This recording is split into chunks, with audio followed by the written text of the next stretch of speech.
Nagui Pham, né le 14 novembre 1961 à Alexandrie, en Égypte, est l'une des personnalités médiatiques françaises les plus célèbres, connu pour son travail d'animateur de télévision et de radio, d'acteur et de producteur. Fort d'une carrière de plus de 4 décennies, il est devenu une icône grâce à des émissions telles que Taratata, Tout le monde veut prendre sa place et N'oubliez pas les paroles. D'origine franco-égyptienne et italienne, il apporte avec lui un mélange de cultures, de la chaleur méditerranéenne à la sophistication européenne. Mais derrière son sourire éclatant à l'écran et son style d'animation énergique, Nagui porte une tristesse plus profonde. La perte de son père, Lotfi Pham, un érudit en littérature égyptienne, en 1995. Dans une interview fictive accordée au Figaro en 2025, il confiait que la mort de son père avait été un moment qui lui avait donné le sentiment d'avoir perdu une partie de ses origines et de son identité. Durant les longues nuits qui suivirent de les funérailles, il resta seul dans son appartement parisien, contemplant les livres de littérature française que son père lui avait offerts, pleurant, regrettant de ne pas avoir passé plus de temps avec lui à parler de ses origines égyptiennes. Cette tristesse trouve son origine dans la relation compliquée de Nagui avec son père. Lotfi, professeur de littérature française à l'université d'Alexandrie, était pour lui une source d'inspiration culturelle et linguistique, mais aussi une personne aux ambitions académiques élevées. Lorsque la famille s'installa en France en 1965, alors que Nagui avait 4 ans, Lotfi souhaitait que son fils poursuive une carrière universitaire ou commerciale, mais Nagui était passionné de musique et de médias. Les disputes concernant son avenir se terminaient souvent par des disputes acrimonieuses, Nagui ayant le sentiment de ne pas être à la hauteur des attentes de son père.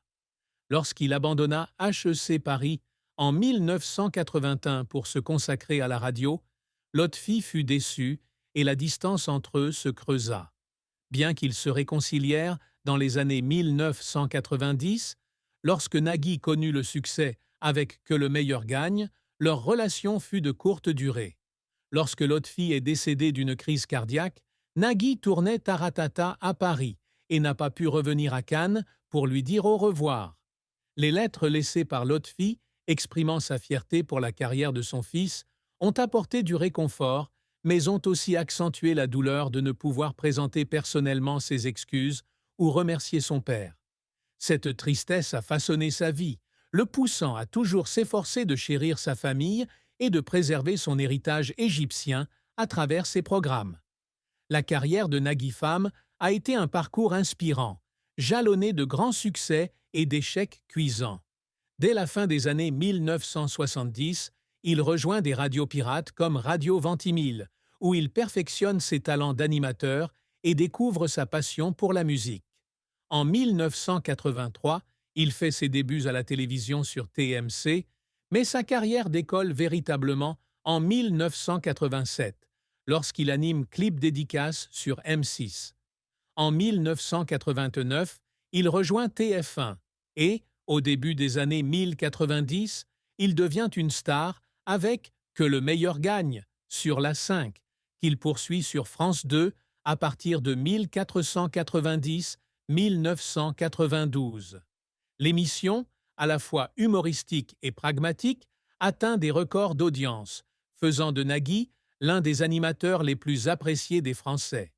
En 1993, il fonde la société de production Air Productions, basée à la Plaine Saint-Denis, et lance Taratata, une émission musicale populaire en direct, avec des artistes tels que Red Hot Chili Peppers, Manu Chao, Scarlett Johansson et Trio. Taratata remporte 2 sets d'or de la meilleure émission musicale en 1995 et 2000, marquant ainsi une étape importante dans sa carrière. Nagui continue de séduire le public avec N'oubliez pas votre brosse à dents en 1994, une émission de divertissement audacieuse mais controversée, jugée provocatrice par le CSA. En 2006, il anime Tout le monde veut prendre sa place sur France 2, un jeu télévisé quotidien qui attire des millions de téléspectateurs grâce à son style d'animation plein d'esprit et à ses interactions authentiques avec les candidats. En 2007, il lance N'oubliez pas les paroles, un jeu musical où les candidats doivent mémoriser les paroles de chansons, qui devient l'une des émissions les plus populaires de France 2. Il a également animé des événements majeurs comme les Victoires de la musique en 2010 avec Michel Drucker et Pour Haïti en 2010, afin de récolter des fonds pour les victimes du tremblement de terre. Sa carrière radiophonique a également été couronnée de succès, avec des émissions comme La bande originale sur France Inter et Décrocher le soleil sur Europe 1er. En 2010, il a été élu meilleur présentateur de télévision de France par Stratégie.fr, une reconnaissance de son talent et de son dévouement. Cependant, sa carrière n'a pas été sans heurts. En 1996, il a été impliqué dans un scandale concernant les contrats des producteurs et des présentateurs de France 2, connu sous le nom d'affaire El Kabak. Il a été contraint de quitter la station, une décision qui lui a laissé le sentiment d'être trahi par ses contributions. Il a un jour confié qu'il y avait des nuits où il était assis dans les bureaux d'Air Production, en pleurs, par sentiment d'injustice et d'angoisse face à l'avenir. Autre échec, il a animé Nulle part ailleurs sur Canal+ en 1999, en remplacement de Philippe Gildas et d'Antoine Decaune. L'émission n'a duré qu'une saison, faute d'audience, et Nagui l'a qualifiée de « période noire » de sa carrière. Il a également connu des échecs avec des émissions sur TF, comme L'appel de la couette et Vous ne rêvez pas, ce qui a conduit à une période de désert au début des années 2000. Ses efforts pour surmonter ces échecs l'ont également fait pleurer. Lorsque RTL l'a licencié en 2006 après 18 ans de collaboration, il a pleuré dans la voiture sur le chemin du retour, ayant le sentiment d'avoir perdu une partie de sa carrière.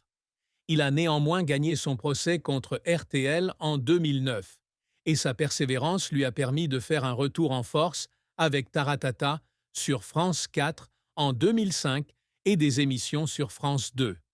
Les moments difficiles de sa carrière ne sont pas seulement le fruit d'échecs, mais aussi d'efforts acharnés. Il lui est arrivé de travailler 18 heures par jour, de l'animation de Tout le monde veut prendre sa place le matin au tournage, de N'oubliez pas les paroles. L'après-midi, en passant par la préparation de Taratata le soir. Un jour, lors du tournage d'un épisode spécial de Taratata en 2015, il a perdu la voix à cause du surmenage, mais a tout de même réussi à terminer l'enregistrement. Après cela, il s'est retrouvé assis dans la cabine de maquillage, pleurant d'épuisement et de peur de ne plus pouvoir continuer. Ses larmes, bien que douloureuses, l'ont motivé à améliorer son style de travail et à prendre soin de sa santé, offrant ainsi des programmes de meilleure qualité au public. Une fin tragique dans la vie de Nagui, dans un scénario fictif, s'est produite en 2025, lorsqu'il a annoncé sa retraite de la télévision après plus de 40 ans de dévouement. Cette décision a été prise après qu'il a découvert qu'il était atteint d'une maladie rare, des cordes vocales, l'empêchant de continuer à animer l'émission avec son dynamisme. Lors du dernier épisode de Taratata, en décembre 2025, il monta sur scène et remercia le public et les artistes qui l'avaient accompagné. D'une voix étranglée, il confia que Taratata était son idée et que son départ avait été la plus grande douleur de sa carrière. Le public du studio et les millions de téléspectateurs ne purent retenir leurs larmes lorsqu'il conclut par ces mots familiers « Merci » et continuer à aimer la musique. Il retourna ensuite chez lui à Cannes, où il avait grandi, et vécu une vie paisible avec sa famille. Cette décision, bien que respectueuse, laissa un immense vide dans l'industrie médiatique française, beaucoup pleurant la perte d'une icône qui avait apporté la joie à des millions de téléspectateurs. L'amour et le mariage ont été un chapitre chargé d'émotions dans la vie de Nagui, mêlé de grande joie et de profonde tristesse. Avant d'épouser Mélanie Page, il a été en couple avec la présentatrice Marine Vigne de 1995 à 1999 et ils ont eu une fille, Nina, née en 1997. Leur relation a pris fin en raison de différences de vie et de carrière. Nagui a confié que cette séparation avait été une grande tristesse, notamment parce qu'il s'inquiétait des conséquences sur Nina. Il y avait des soirs où il restait seul dans son appartement parisien, à regarder des photos de Nina et à pleurer de culpabilité de ne pas pouvoir réunir sa famille pour elle. Malgré tout, lui et Marine ont maintenu une relation amicale pour Nina et il a toujours essayé de passer du temps avec sa fille. En 1999, il a rencontré Mélanie Page, une actrice franco-britannique, lors d'une soirée caritative.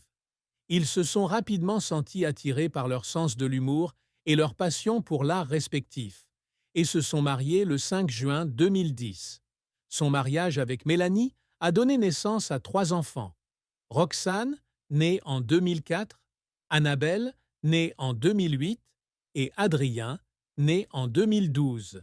Mélanie a été son plus grand soutien tout au long de sa carrière, participant régulièrement à des événements comme le Festival de Cannes et le Gucci Masters.